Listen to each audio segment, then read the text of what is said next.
17 বছৰ 7 মাহ 21 এইটোৱে সুৰংগ এইটোৱে হৈছে ভিতৰত গুড় মেথি বেল মণিপুৰী মানুহক মেখেলি বা মগলো বুলি কৈছিল। নমস্কাৰ বন্ধু বান্ধৱীসকল, আজি এটা অতি গুৰুত্বপূৰ্ণ ভিডিঅ' প্ৰস্তুত কৰিবলৈ গৈ আছোঁ। শিৱসাগৰত থকা ঐতিহাসিক তলাতল ঘৰৰ ওপৰত প্ৰস্তুত কৰা এই ভিডিঅ'টো বহুতো তথ্যভিত্তিক আলোচনা লগতে তলাতল ঘৰৰ লগত জড়িত বহুতো বুৰঞ্জীমূলক কাহিনী, ইয়াৰ নিৰ্মাণ শৈলী ইত্যাদি বহুতো জনা নজনা কথা ভিডিঅ'টোৰ মাধ্যমে আলোচনা কৰিবলৈ সক্ষম হ'ম। গতিকে পলম নকৰি আহক এতিয়া আমি ভিডিঅ'টোৰ মাজলৈ সোমাই যাওঁ। নমস্কাৰ, আজি শিৱসাগৰৰ ঐতিহ্য তলাতল ঘৰত আমি উপস্থিত হৈছোঁ। গতিকে আহকচোন আমি তলাতল ঘৰৰ সৌন্দৰ্য উপভোগ কৰোঁ। তলাতল ঘৰৰ সৌন্দৰ্য উপভোগ কৰাৰ লগতে তলাতল ঘৰৰ সবিশেষ জানিবলৈ আৰু ইয়াৰ অন্তৰ্নিহিত বুৰঞ্জীৰ কাহিনী কিছুমান জানিবলৈ আজি আমি হঠাতে লগ পালোঁ মানস কলিতা দা। গতিকে মানস কলিতা দাৰ সহায়ত আমি ইয়াৰ সবিশেষ জানো, লগতে আপোনালোকো চাই থাকিব। নমস্কাৰ, আমি তলাতল ঘৰত আছোঁ আৰু তলাতল ঘৰত থকাৰ লগে লগে আমি এই বৰটোপ কিনিলে আমি লাহেকৈ যেনেকৈ চাই দিছোঁ আৰু এতিয়া বৰটোপ বুলি কোৱাৰ লগে লগে আমি যুদ্ধৰ কথালৈ মনত পৰে আৰু বৰটোপ বুলি কোৱাৰ লগে লগে আহোম স্বৰ্গদেউসকললৈ মনত পৰে। যিহেতু প্ৰত্যেকবিলাক বৰটোপৰ বেক চাইডে আহোম স্বৰ্গদেউসকলে তেওঁলোকৰ এটা স্ক্ৰিপ্ট বা লিখিত এটা বুৰঞ্জী তেওঁলোকে আমি বুৰঞ্জী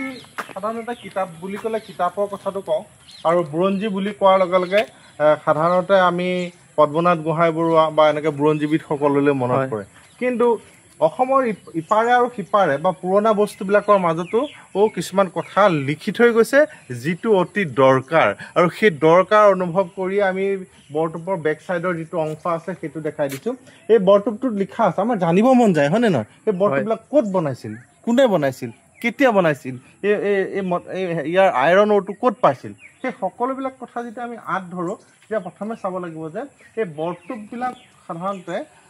তিৰু পাহাৰত বনোৱা হৈছিল। 1603 খ্ৰীষ্টাব্দত প্ৰতাপ সিংহই তিৰুৱাল মানুহবিলাকক লগাই এই বৰটোপবিলাক বনাইছিল। আৰু ইয়াত লিখা কথাটো কি আছে, ইয়াত যে লিখিছে 1613 শকত গদাধৰ সিংহৰ ৰাজত্বকালত সন্ধিকৈ বৰফুকনে আৰু এই বৰটোপটো শুক্লেশ্বৰ ঘাটৰ ওচৰত ব্যৱহৃত কৰিছিল। এতিয়া দ্বিতীয় কথা, সেইটো ব্যৱহাৰ কৰা কথাটো গম পালোঁ, স্বৰ্গদেউজনৰ কথা গম পালোঁ আৰু আমি বিষয়াজনৰ কথা গম পালোঁ। এতিয়া কথাটো হ'ল কি, তাত যিটো স্ক্ৰিপ্ট লিখিত কথা আছে সেইটো গড়গঞা শৈলী আৰু সেই গড়গঞা শৈলীটো যদি আমি এনেকৈ আন্ধাৰ কৰি দিওঁ বা এনেকৈ আখৰবিলাক যদি আমি আন্ধাৰ কৰি দিওঁ তেতিয়া সেই আখৰবিলাক যে আন্ধাৰটো জিলিকি থাকে সেই কথাটো চাব পাৰিম। তৃতীয় কথা, এই বৰটোপটোৰ নামটো জানিবলৈ হ'লে আমি কেনেকৈ জানিম? এতিয়া ফ্ৰণ্ট ছাইডৰ যিটো ভিউ আছে এই ভিউটোতে বৰটোপটোৰ নামটো সংযোগ হৈ আছে। মই মোবাইলটো দেখাই দিব কৈছোঁ। এই ফ্ৰণ্ট ছাইডৰ যিটো ভিউ ওচৰলৈ আহি পেলাই এই যিটো ভিউ আছে এই ভিউটো হাতীৰ ভৰিৰ লগত মিল আছে, দেখিছেনে? সেইকাৰণে ইয়াক হাতীৰ ভৰিৰ লগত মিল থকাৰ কাৰণে এই বৰটোপ হাতী খুজীয়া বৰটোপ বুলি কোৱা হয়। এই মাজৰ যিটো অংশ আছে হাতী মূৰৰ লগত মিল আছে, সেইকাৰণে হাতীমূৰীয়া বৰটোপ বুলি কোৱা হয়। আৰু এইফালে যিটো বৰটোপ আছে এই বৰটোপটো হাতী শুৰৰ লগত মিল আছে কাৰণে হাতীখুৰীয়া বৰটোপ। ইয়াৰ বেক চাইডৰ যিটো অংশ এটা হোল আছে তাতে জুই লগাই দিছিল। এতিয়া ইয়াৰ জুই লগাই দিবৰ কাৰণে এইটো খাৰ লাগিব। খাৰ কেনেকৈ প্ৰস্তুত কৰিছিল? খাৰ প্ৰস্তুত কৰা কৌশলবিলাকৰ ভিতৰত তেওঁলোকে গন্ধকো ব্যৱহাৰ কৰিছিল। সেইকাৰণে চাহাবুদ্দিন তালিছে কৈছে যে আহোম স্বৰ্গদেউসকলৰ যিবিলাক বৰটোপত খাৰ ব্যৱহাৰ কৰিছিল অসমতে পোৱা গছ আৰু তাৰ লগত তেওঁলোকে ছালফাৰ অৰ্থাৎ গন্ধক মিহলি কৰি মানে বেছি পাৱাৰফুল কৰি ৰাখিছিল। আৰু সেইকাৰণে তেওঁ ঔৰংজেবক অৰ্থাৎ ৰামসিংহ যেতিয়া আক্ৰমণ কৰিব লগা হৈছিল, মোগলে আক্ৰমণ কৰিছিল, তেওঁলোকৰ সৈন্যসকলৰ আগত অৱগত কৰিছিল যে ব্ৰহ্মপুত্ৰৰ এটা পাৰৰ পৰা সিটো পাৰত থকা নাওখনো তেওঁলোকে আহোম স্বৰ্গদেউসকলৰ সৈন্যসকলে টাৰ্গেট কৰিব পাৰে। আৰু সেই কথা আঁত ধৰিয়ে এই বাঁহখিনি সিফালে মই দেখাব কৈছোঁ। তলাতল ঘৰ বুলি ক'লে এটা ৰাজপ্ৰসাদ হয়। যদি ৰাজপ্ৰসাদ হয় এতিয়াতো ৰজা আছিল হয় নহয়, ৰাণীও আছিল। ৰজাজনৰ নামটো কৈ দিছোঁ, ৰাজেশ্বৰ সিংহ। 1751 to 69 17 বছৰ 7 মাহ 21 দিন এজন স্বৰ্গদেৱে ৰাজত্ব কৰিছিল, সেইজনৰ নামেই হৈছে ৰাজেশ্বৰ সিংহ। আৰু তেওঁ যিগৰাকী ৰাণী আছিল কুৰংগ নয়নী। আৰু সেই শুৱনি কোঠাবিলাক, ৰাণীৰ কক্ষবিলাক বা এনেকুৱা ধৰণৰ ব্যৱস্থাবিলাক অৰ্থাৎ কাৰেঙতে আছোঁ, তলাতল ঘৰত আছোঁ, আমি সেইবিলাক চাম। তৃতীয়তে আৰু এটা কথা, তলাতল ঘৰ কি বুলি যদি প্ৰশ্ন কৰে আমি এটা কথাত ক'লোঁ ৰাজপ্ৰসাদ। যদি চাওঁ ইয়াক এটা এডমিনিষ্ট্ৰেটিভ বিল্ডিং বুলি ক'ব পাৰি, কাৰণ সেই ওপৰৰ যিখিনি অংশ আছে তাত কোৰ্টখন আছিল, তাত ৰাজসভাখন বহিছিল। সেই ৰাজসভাখন তেওঁলোকে 3টা ভাগত বিভক্ত কৰি লৈছিল। আমি লাহে লাহে গৈ থাকোঁ আৰু সেই ওপৰৰ প্ৰথম যিটো অংশত আমি উঠিমগৈ সেইটোৱে হৈছে ডেকাচৰা আমি বাকীখিনি ডেকাচৰাত গৈ পাই কথাখিনি পাতিম আমি যে ইয়াৰ পৰা সেই তেওঁলোক যে মানে থিয় হৈ থকা অংশটো যে দেখিছোঁ মই আঙুলিটোৱে দেখাই দিছোঁ এই যিটো অংশ আছে এই অংশটো এনেকৈ দন্তীয়া দৰ আকাৰত আছে দেখিছেনে সেই দন্তীয়া দৰ যিটো মানে দুইফালৰ পৰা যে এনেকৈ আছে এখন শৰাই এনেকৈ থিয় কৰি থ'লে যিটো ছাঁ পৰি থাকিলে যিটো হৈ থাকে সেই অংশটো ষ্টেপটোৰ গোটেই অংশটো সেইটো দেখাই আছে অৰ্থাৎ এখন শৰাই আৰু আৰ্হিত সেইটো মানে বনোৱা হৈছে সেইকাৰণে ইয়াক কোৱা হয় অসমীয়া গৃহবিন্যাস আৰ্হিৰে এই ৰাজপ্ৰসাদটো বনোৱা হৈছে আমি তাৰ লাহে লাহে আমি এতিয়া ষ্টেপৰ ওপৰলৈ উঠি যাম উপস্থিত আছোঁ আহোম স্বৰ্গদেউসকলৰ দিনত অৰ্থাৎ ৰাজেশ্বৰ সিংহৰ দিনত ইয়াতে বিচাৰ ব্যৱস্থাটো আৰম্ভ কৰিছিল আৰু এইফালে যিটো অংশ আছে আৰু সেইটো সাধাৰণতে ন্যায় সদা ফুকন চৰা বুলি কোৱা হয় আৰু য'ত মেইন যিখন ৰাজসভা সেই ৰাজসভাখন বহাৰ ষ্টেপত আমি লাহেকৈ উঠিব বিচাৰিছোঁ আৰু ইয়াত কি আছিল এইবিলাক যে আজি এনেকৈ দেখিছোঁ সেই সময়ত এনেকুৱা নাছিল সেইবিলাক যে দেখিছে কাঠৰ খুঁটাৰ লগোৱাৰ চিন আছে মাত্ৰতে দুচলীয়াকৈ এনেকৈ খেৰৰ মানে ঘৰ ওপৰত আছিল আৰু এই ষ্টেপটোৰ পৰা এইটো যে দেখিছে এইপিনে এটা খুঁটা আৰু এইপিনে এটা খুঁটা আছে তাৰ মাজেদি এখন দুৱাৰ আছিল আৰু এই যে খুঁটাখিনি এক লানি হৈ আছে আৰু সিফালেও খুঁটাখিনি এক লানি হৈ আছে আৰু এই পানীৰ যিটো পৰা যিটো ছিষ্টেম এইটো মানে এইবিলাক আছে ড্ৰেইনেজ ছিষ্টেমবিলাক আৰু এইখনেই আছিল বৰচৰা আৰু এই বৰচৰাতে কবি শেখৰ ভট্টাচাৰ্যই হৰিবংশ পদ নামৰ কাব্যখন এই বৰচৰাতে পাঠ কৰিছিল অৰ্থাৎ বৰচৰা বুলি ক'লে ৰাজসভা বুলি কোৱাৰ লগে লগে ৰজাটো বহিবই ন সেই সিটো ছাইডৰ তেওঁলোক যে আছে সেই মিডুলৰ বেকৰ কিছু অংশত তেওঁ ৰজা বহিছিল বুলি কোৱা হয় আৰু সেই একেবাৰে ৰজাৰ বেক ছাইড যিটো অংশ সেই অংশটোক ভিতৰুৱাল ফুকন চৰা বুলি কোৱা হয় আৰু বিশেষকৈ ভিতৰুৱাল ফুকন চৰাতে তেওঁলোকে আজি যে বুৰঞ্জী পালোঁ আৰু সেই বুৰঞ্জীৰ কথাবিলাক হৈ থকা ঘটনাবিলাক ৰজাৰ ৰাজকীয় কাম কাজ চলোতে যিখিনি এই নিয়ম প্ৰথা বা দৈনিক দিনপঞ্জী সেই কথাখিনি লিখা মেলা কাম তেওঁলোকে কৰিছিল এই ৰজাৰ ঘৰতে আৰু সেই ৰজাৰ ঘৰৰ সেই অংশটো হৈছে এই অংশটোৰ সিটো ছাইডে আমি এই দুৱাৰখনেদি সোমাই যাওঁ ভিতৰলৈ এতিয়া কথাটো হ'ল কি এনেকৈ সোমাই আহিলোঁ এতিয়া দুৱাৰ আছিল নে নাই ইয়াত সেইটো সময়ত আমি এনেকৈ যদি সোমাইছোঁ দুৱাৰ লগোৱাৰ আছিল নে নাই সেই কথাটো যদি চাই দুৱাৰ লগোৱাৰ চিন আছে এই বস্তুটো যে দেখিছে এই বস্তুটো দুৱাৰ জাপ দুৱাৰ এনেকৈ সোমোৱাই পেলাই এনেকৈ ৰাখে আৰু সেইকাৰণে দুৱাৰ মানে ৰখাৰ চিন গম পোৱা যায় আৰু ঠিক তেনেকৈ এইপিনেও আছে দেখিছেনে এই দুইটা ছাইডতে আছে তাৰমানে দুৱাৰ আছিল আৰু এই কক্ষটোলৈ সোমাই আহিছোঁ সোমোৱাৰ লগে লগে এটা অনুভৱ হয় সেই সময়ত এই কক্ষবিলাকত কি কৰিছে চাংলুকসকলৰ বুৰঞ্জী কেন্দ্ৰীভূত কৰি কিছু কথা গম পোৱা যায় যে বিশেষকৈ এই কক্ষটো স্থানীয় মানুহৰ যিখিনি ওচৰত আছে সেই মানুহখিনি এতিয়াও ইয়ালৈ আহে আৰু সেইখিনিৰ পূৰ্বপুৰুষসকলে যিখিনি কথা ককা আইতাহঁতে তেওঁলোকক কৈ গৈছিল সেইফালৰ পৰা আঁত ধৰি যদি ক'বলৈ খোজা যায় এই অংশটো সাধাৰণতে মন্ত্ৰণা কক্ষ বুলি কোৱা হয় এতিয়া মন্ত্ৰণা কক্ষৰ সময়ত বিভিন্ন মন্ত্ৰণা দিছিল স্বৰ্গদেউসকলেও মন্ত্ৰণা যে দিছিল তাৰ বিভিন্ন কথা আমি পোৱা যায় যেনেকৈ আলাবৈ ৰঙৰ সময়ত 10,000 অসমীয়া সৈন্য সাধুৰ ওচৰত যেতিয়া মৃত্যু হয় ৰজাই সেই সময়ত সেই ৰাজধানীত বহি মন্ত্ৰণা দি কৈছিল মোৰ পূৰ্বপুৰুষসকলেই বৈশ্যতা স্বীকাৰ কৰা নাই মই কিয় কৰিম সেই ধৰণৰ ৰাজকীয় যিবিলাক কথা তেওঁ কূটনৈতিক কথাবিলাক তাক জনসাধাৰণৰ আগত দাঙি ধৰিছিল আৰু দাঙি ধৰাৰ আগত কিছুমান পক্ষত তেওঁলোকে বিশেষ বিষয়ৰ লগত আলোচনা কৰিছিল আৰু সেই আলোচনা কৰা পক্ষ তেনেকুৱা এটা আমি আছোঁ আৰু এইটো হৈছে মন্ত্ৰণা পক্ষ আৰু এইবিলাক যে দেখিছে এইবিলাক দেৱপৃষ্ঠ বুলি কোৱা হয় আৰু এই যিবিলাক শ্লাইড আছে শ্লাইডবিলাক ৰজাবিলাকৰ নামৰ লগত জড়িত আছে বুলি ধৰা হয় বা এনেকৈ আমি যদি ভাবোঁ সেই পিনিবা যদি চাওঁ আমাৰ প্ৰথম যিহেতু ইয়াত এনচেষ্টৰ পূজাও কৰা হৈছিল অৰ্থাৎ পূৰ্বপুৰুষসকলক তেওঁলোকে দাম বুলি মানে কৰিছিল পূজা কৰিছিল অৰ্থাৎ যাক মেডাম মেফি বুলি আজিও পূজা অৰ্চনা কৰা হয় সেইফালৰ পৰা আমাৰ যদি পূৰ্বপুৰুষসকল যদি চাওঁ যদি আমাৰ প্ৰথম যিজন স্বৰ্গদেউ চুকাফাৰ কথা আমি ক'ব লাগিব আৰু 1228 খ্ৰীষ্টাব্দত আহিছিল হয়নে নহয় 1253 ৰাজধানী পাতে আৰু 1268 মৃত্যু হয় তেতিয়াহ'লে চুকাফাৰ জন্ম কেতিয়া হৈছিল 1189 চুকাফাৰ পুতেক কোন আছিল চুতেওফা ঠিক তেনেকৈ একাধিক্ৰমে কৈ দিছোঁ চুতেওফা চুবিংফা চুংথাংফা চুংখ্যাংফা চতুফা তালখাংথি চুদাংফা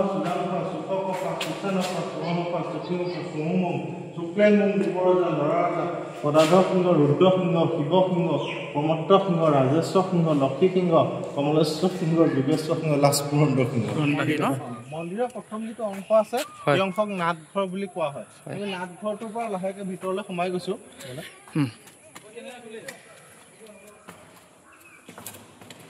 এই মন্দিৰটো সাধাৰণতে 8 ফুটীয়াকৈ বনোৱা আছে আৰু ইয়াত দেৱ দেৱতাৰ যিখিনি মূৰ্তি আছে দুৰ্গা মহিমা মন্দিৰৰ ৰূপটো সাধাৰণতে দেখা পোৱা যায় আৰু এইবিলাক দেখিছেনে 1খন 2খন 3খন 4খন 5খন 6খন 7খন এই তলৰখনে 8খন অৰ্থাৎ 8খন যেতিয়া এইপিনে পাইছোঁ এইপিনেও 8খন আছিল অৰ্থাৎ 16খন মানে সাধাৰণতে দুৰ্গা হাতৰ সাধাৰণতে 16খন দেখা পোৱা নাযায় কিন্তু আপোনাৰ শিৱদৌলত যিটো আমাৰ শিৱদৌল আছে মানে বৰপুখুৰী পাৰ তাতো আপুনি এনেকৈ শ্লাইড দেখা পোৱা যায় আৰু 16খন হাতৰ দুৰ্গাক দেখা পোৱা যায় আৰু এটা বৈশিষ্ট্য আমি যদি কোনকেইটা হিচাপ কৰি যদি চোৱা যায় সেইফালৰ পৰা যদি চাওঁ বায়ু বৰুণ ইন্দ্ৰ বহ্নি যম নৈশা এখানে কৈছে অষ্ট কুমাংশ সৌমা ৰং তত্ত্ব দিকৰ বাচিনী এই 8জন দেৱতাক যদি প্ৰাতঃকালত স্মৰণ কৰে নিজৰ ডিগনিটি আৰু পাৱাৰটো বাঢ়ি যায় এই ওপৰত যিটো চাৰ্কুল আছে সেই চাৰ্কুলটো এই অংশ শব্দ বা ধ্বনি বা যদি ওম কৰা যায় এটা ভাইব্ৰেশ্যন হৈ যায়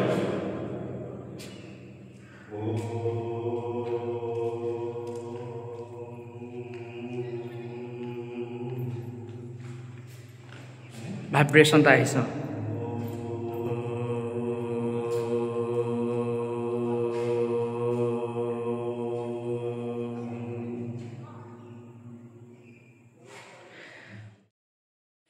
কমলাবৰীয়া দুৱাৰ বুলি কোৱা হয় আৰু এইটো হৈছে কাৰেক্ট এটা সময়ত মানুহ ইয়াতে হেৰাইছিল অৰ্থাৎ মাটিৰ ওপৰত আছে 4 মহল আৰু মাটিৰ তলত আছে 3 মহল প্ৰথমে আমি ওপৰলৈ আহিছোঁ টোটেল 7 মহলীয়া হয় হয়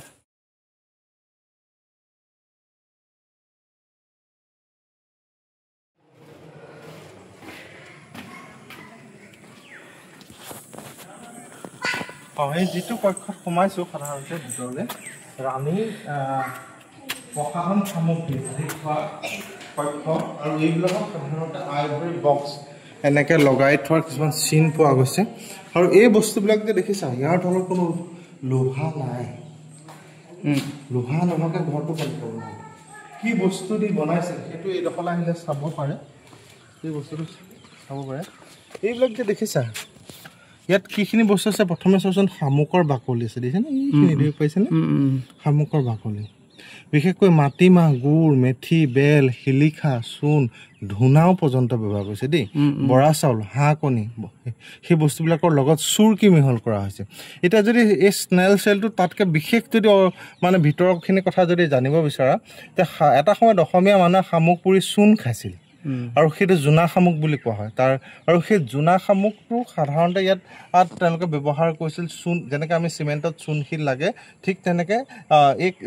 যিখিনি তেওঁ পুৰণা পদ্ধতিৰে যিখিনি কৰাল অৰ্থাৎ তেওঁলোকে কৰাল বুলি কৈছিল কৰাল ব্যৱহাৰ কৰিছিল আৰু সেই গোটেই বস্তুবিলাকত শামুক আৰু গুড় সেইটো বিশেষ প্ৰাধান্য পাইছিল তৃতীয় কথা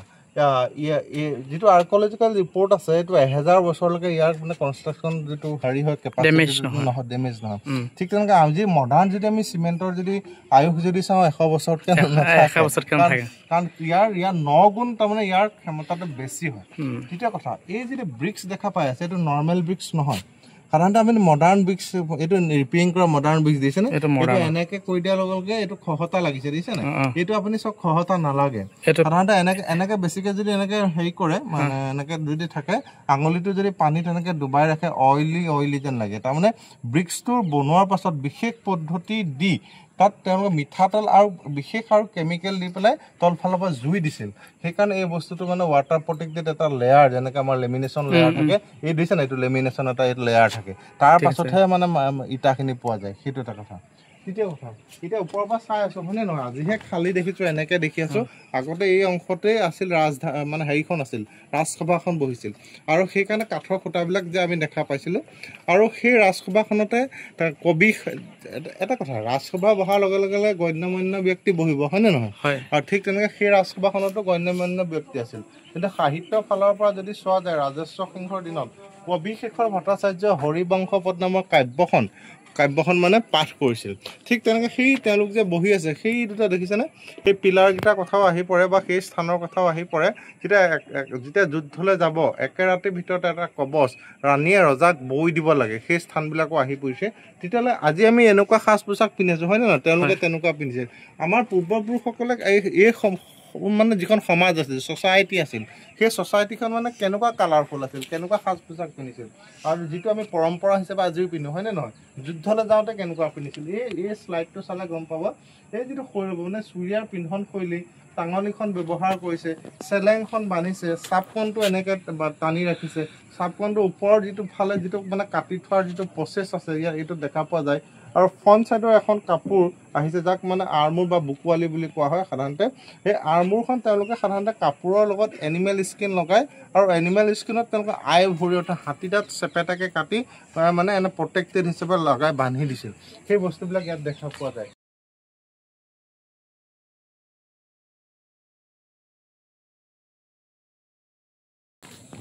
এই বস্তুটো চালে গম পাব যিগৰাকী ৰাণী আছিল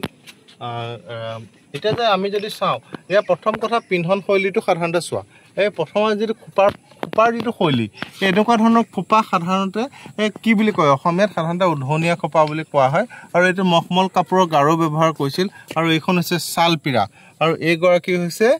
দাসী দিছেনে দাসী আৰু এইটো পিঞ্জৰাবদ্ধ চৰাই এতিয়া কথাটো হ'ল কি যিগৰাকী ৰাণী ৰাজেশ্বৰ সিংহই বিয়া কৰিছিল তেওঁ সাধাৰণতে মণিপুৰী আছিল আৰু মণিপুৰৰ মানুহে ট্ৰেডিশ্যনেলি আজিও বিবাহৰ সময়ত এনেকুৱা ওপৰলৈ খোপা বান্ধে তাক অসমীয়াত উধনীয়া খোপা বুলি কোৱা হয় যে কি নহওক জয়সিংহ ৰজাৰ জীয়েক আছিল আৰু সেই কুৰংগনয়নী এই ৰংপুৰৰ পৰা যাবৰ কাৰণে ৰংঘৰৰ আগেদি এটা জান খন্দাইছিল আৰু সেই জানে তেওঁলোকে ব্ৰহ্মপুত্ৰলৈ গৈছিল আৰু সেই স্থানত অৰ্থাৎ যোৱাৰ যিটো স্থান গৌৰীসাগৰ পাৰ হৈ এডোখৰ ঠাই আছে মগলু বুলি কোৱা হয় অসমীয়া মানুহে মণিপুৰী মানুহক মেখেলি বা মগলু বুলি কৈছিল সেই কথাখিনি ৰাজকাৰেঙৰ ৰাজপ্ৰসাদৰ লগত জড়িত হৈ আছে আৰু আমি শুৱনি কোঠাটো চামগৈ তাৰপৰা সুৰংগ চামগৈ আৰু সুৰংগৰ আমি যে কৈ থাকোঁ ইয়াতে মাৰিলে টিপা গড়গাঁও পাইলে শিপা সেই তলাতল ঘৰলৈ আহিলে সেই বস্তুটো অকণমান আভাস এটা আমি নোলোৱাকৈ কেনেকৈ যাওঁ হয়নে নহয় যি কি নহওক আবেলি ধুনীয়া এটা আবেলি চৰাইও মাতি আছে হয়নে নহয় আমি এতিয়া প্ৰথম শুৱনি কোঠাটোলৈ যাওঁ এই যিটো কক্ষত যিটো দেখা পাই আছো এইটো ৰাণীৰ প্ৰসাধন সামগ্ৰী মানে এইটো হৈছে শুৱনি কোঠা শুৱনি কোঠালৈ লাহেকৈ সোমাই আহিছো আৰু এইবিলাক দেৱপ্ৰস্থ বুলি কোৱা হয় দেৱ দেৱতাৰ মূৰ্তি আছিল আৰু এইবিলাক গৌল আছিল বিভাগৰ চাকি জ্বলাইছিল আৰু এই ওপৰৰ যিটো অংশ এখন নাও গুটি খুৱাই থলে যিটো চেপ হয় সেই চেপটো বনোৱা হৈছে আৰু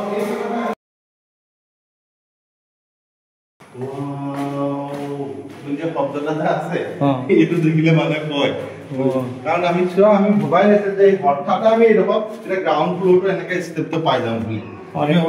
আমি গ্ৰাউণ্ডত গৈ আছো ন আণ্ডাৰগ্ৰাউণ্ড হ'ব নে এইটো নহয় মাটিৰ ওপৰতে হয় কিবা কনফিউজ লাগিছে এবাৰ এইপিনে গৈছিলো আকৌ এইপিনে কেলৈ আহিছো কিন্তু একচুৱেলি একেটাই নহয় এইটো বেলেগ হয় বেলেগ এটা ফালে আহি আছো যিটো দিখৌ নদীৰ লগত সংযোগ আছে অৰ্থাৎ ইয়াৰ পৰা চকু ৰাজধানীৰ পৰা তলাতলৰ পৰা দিখৌলৈ যাবৰ কাৰণে যিটো পথ তেওঁলোকে ব্যৱহাৰ কৰিছে ইয়াৰ ডিষ্টেঞ্চ প্ৰায় 2.5 কিলোমিটাৰ মান হ'ব বুলি কোৱা হৈছে এইটোৱে হৈছে ভিতৰ আগলৈ বন্ধ হৈ আছে এতিয়া কথাটো কওক কিবা শত্ৰুৱে যদি আক্ৰমণ কৰে তেতিয়া এই সুৰংগেদি তেওঁলোক অন্য ঠাইলৈ অৰ্থাৎ দিখৌ নদীখনলৈ তেওঁলোক গুচি যাব পৰাকৈ থৈছে যাতে ভিতৰতে আবদ্ধ হৈ নাথাকে যদি বাহিৰ ফালৰ পৰা যদি সেই সময়ত শত্ৰুৱে যদি আক্ৰমণ কৰি ৰাজধানীখনক জুই দিয়ে বা চাৰিওফালৰ পৰা হাতীয়ে আক্ৰমণ কৰে বা বিভিন্ন ধৰণৰ তেওঁলোকে ব্যৱস্থা ৰাখিছিল এটা কথা চোৱাচোন আমি ওপৰ ফালৰ পৰা এনেকৈ এপাক ঘূৰিলো তাৰপৰা আকৌ এনেকৈ এপাক ঘূৰিলো আকৌ এই পাকটো ঘূৰি আকৌ এইটো তললৈ যিটো মহলৰ কথা কৈ থকা হয় তললৈ যায় এই বস্তুটো চব তললৈ গৈছে দিছেনে এইটোতো খালী হৈ দিছেনে সেই দিছেনে খালী এই শব্দটোৰ কাৰণে কয় নহয়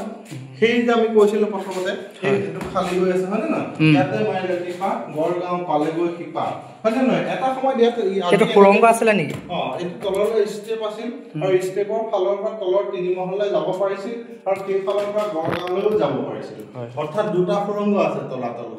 আৰু সেই প্ৰথমটো চালো আমি দ্বিতীয়টো অংশটো ব্ৰিটিছৰ দিনত যিটো বন্ধ হৈছিল সেইটো আমি চাইছো এতিয়া এই অংশটোক চৌচালি ঘৰ বুলি কোৱা হয় এই চৌচালি ঘৰ দি আমি পাৰ হৈ আহিছো আৰু এই যে ওখ দম হৈ আছে এই ঘৰৰ ভগ্ন অৱশেষ পৰি আছে এই ভগ্ন অৱশেষবিলাকৰ এটা সময়ত সাক্ষী এই যিহেতু ভূমিকম্পৰ সময়ত এই ৰাজপ্ৰসাদটো ভাঙিছিল বুলি কোৱা হয় যে কি নহওক ইটাৰ টুকুৰা উপৰি আহি ইয়াতো পৰি আছে ইও এটা বুৰঞ্জী হয়নে নহয় এইবিলাক সংৰক্ষণ ভালকে হ'ব লাগে যাতে জাতিটো আৰু 1000 যিমান বছৰলৈ সভ্যতা থাকে সিমান বছৰলৈ ই এটা চিন হিচাপে থাকি যায় যাতে হয়নে হয় হয় সেইটো কথা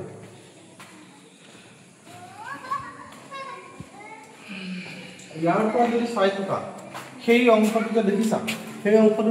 দেখাত যেন লাগি আছে নহয় দেখিছা নাই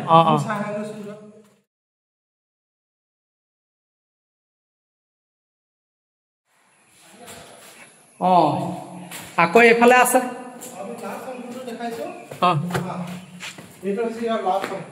সেই সিফালে গড়বিলাক আছে গড়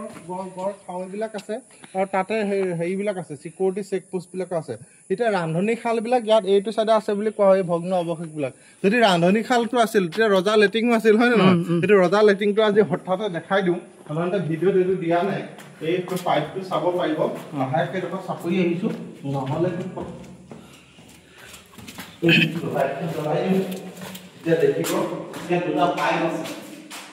যিটো ৰজা লেটিং বুলি কোৱা হয় পাইপ হয় তেতিয়া এটা ষ্টনৰ আছে এটা হেৰি আছে এইটো হৈছে কি ইয়াত সেই সময়ত তেওঁলোকে কাইলৈ কি খাব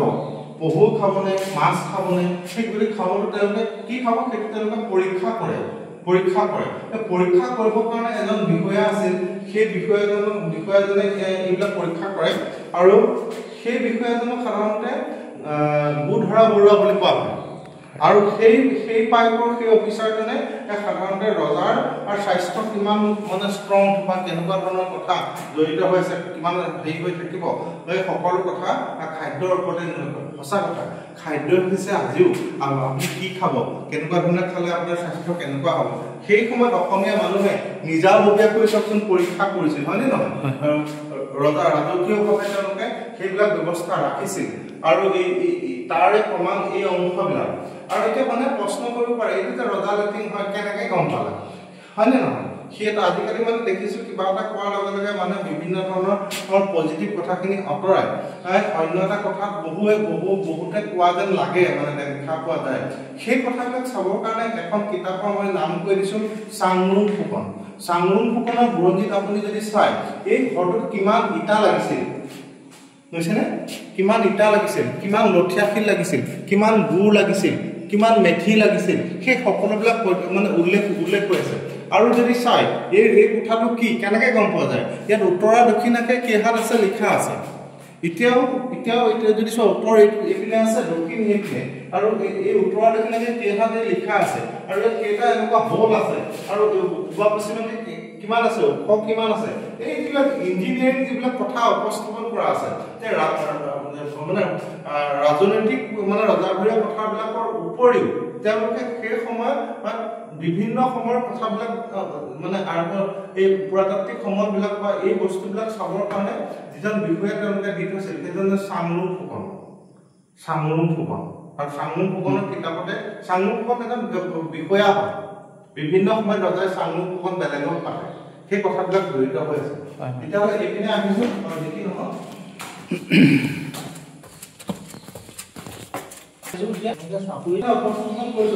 বেছি কথা ইয়াত লুকাই আছে সেই লুকাই থকা কথাবিলাক যদি অধ্যয়ন কৰি আৰু সম্পূৰ্ণভাৱে যদি চাই সেইবিলাক বস্তু পাব এইবিলাক খুঁটা লগোৱা চিন আছে এতিয়া পিছে খুঁটাৰ য'ত অংশটো আছিল সেইটো এটা দেখিছেনে ৰজাৰ ঘৰত এতিয়া বাদুলি হয় নেকি এতিয়া যদি চোৱা সেই অথনি আমি সেইটো দেখিলোঁ সেই হয়নে নহয় চাওক তাৰ আগে গৈ কি ওলাব মই চাই গৈ থাকোঁ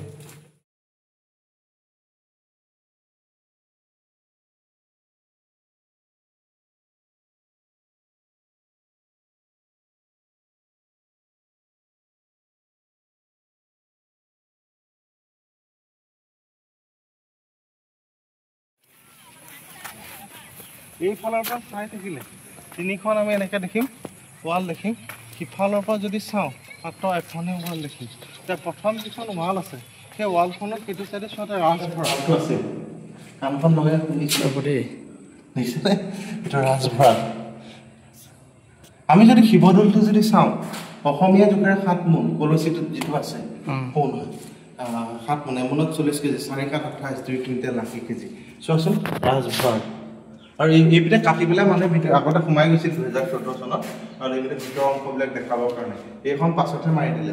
তাৰ সাক্ষী হিচাপে ময়ো আছোঁ মই ভিতৰত সোমাবলৈ পাইছোঁ এখন ৰাজভাল আছিলে ৰাজভালৰ সেইটো অংশ খালী আছে আৰু মাজত ইটাৰে ভৰ্তি হৈ আছে তাৰ বস্তুবিলাক আনি এইফালে থোৱা আছিলে ইয়াত দুটা ভাগত তিনিটা ভাগত কষ্ট কৰি লৈছিলে এনেকৈ এটা বস্তু ইয়াত থ'ব এটা ইয়াত থ'ব এটা ইয়াত থ'ব আৰু এইবিলাক তেওঁলোকে মছলা মানে যিবিলাক মাটিমাহ গুড় মেথি বেল শিলিখা চুন দি ৰিপেয়াৰিং